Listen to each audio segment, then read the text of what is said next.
Hello to everyone. Welcome back to Learn English with Mohan. Never stop dreaming, never stop trying, and never stop learning.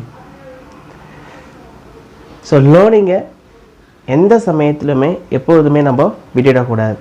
At the end of the life வரைக்குமே learning அப்படின்றது ஒரு continuous ப்ராசஸாக இருக்கணும். So never stop dreaming, never stop trying and never stop learning. Okay, இந்த வீடியோவில் நம்ம என்ன பார்க்க போகிறோம் அப்படின்னா ஒரு 10 sentences. So day to day லைஃப்பில் யூஸ் பண்ணுற சென்டென்சஸ் தான். So Tamil to English, so எப்படி இங்கிலீஷில் ட்ரான்ஸ்லேட் பண்ணலாம் அப்படின்றது தான் இந்த வீடியோவில் பார்க்க போகிறோம். Okay, let's get started. In our list the first one, அவர்கள் இருவரும் சமாதானமாகிவிட்டார்கள். ஸோ ஏதோ அவங்களுக்குள்ளே சண்டை இருந்தது, ரெண்டு பேரும் பார்த்தீங்கன்னா அதுக்கப்புறமா சமாதானமாகிவிட்டார்கள் அப்படின்றத தமிழில் சொல்கிறோம். So how to say in English? Both of them have made their peace. Both of them have made their peace. Okay, second one, மழை வரப்போல் இருக்குது. ஸோ ரொம்ப க்ளவுடியாக இருக்குது, மேகமூட்டமாக இருக்குது. ஸோ மழை வரப்போல் இருக்குது அப்படின்றத சொல்கிறோம்.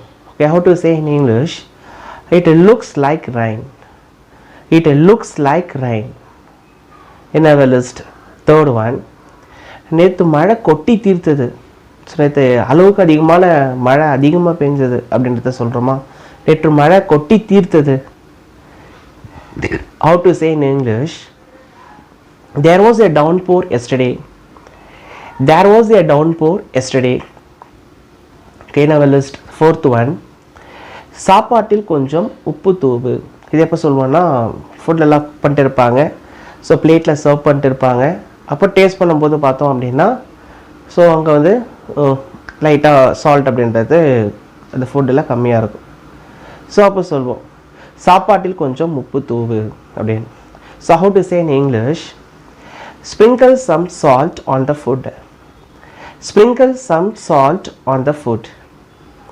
ஓகே, நெக்ஸ்ட் ஃபிஃப்த் ஒன், நான் வீழ்வேன் என்று நினைத்தாயோ. ஸோ இந்த சென்டென்ஸை அடிக்கடி நம்ம யூஸ் பண்ணுவோம். ஸோ ஏதாவது ஒரு பிரச்சனை அப்படின்னு வரும்போது ஸோ ஆப்போசிட்டை அவங்க பார்த்து சொல்லுவோம், நான் வீழ்வேன் என்று நினைத்தாயோ. How to say in English? Did you think I would fall? Did you think I would fall?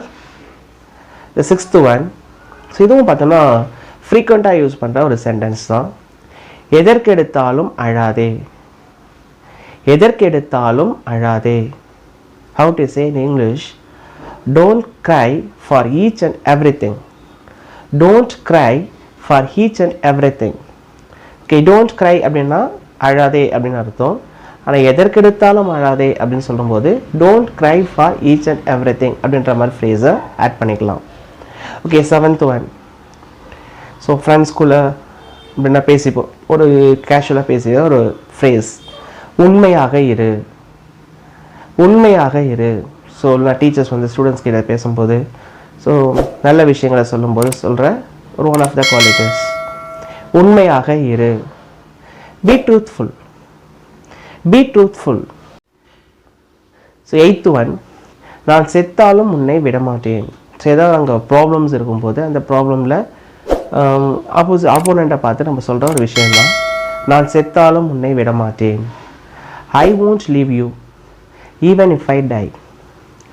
I won't leave you even if I die. Ninth one, பொய் நீண்ட காலம் நீடிக்காது. ஸோ இந்த பொய் பார்த்தோன்னா நீண்ட காலம் நீடிக்காது அப்படின்றத சொல்கிறது. Lie doesn't last long. Lie doesn't last long. Lie doesn't last long. 10th one, என்னுடைய மனசாட்சி இடம் கொடுக்கவில்லை. So my conscious does it permit me. My conscience doesn't permit me. So my conscience doesn't permit me. I hope that you enjoyed this video. So if you like this video, hit your like button and share this video among your friends. To meet you again with an interesting topic. Till then, bye from Mohan.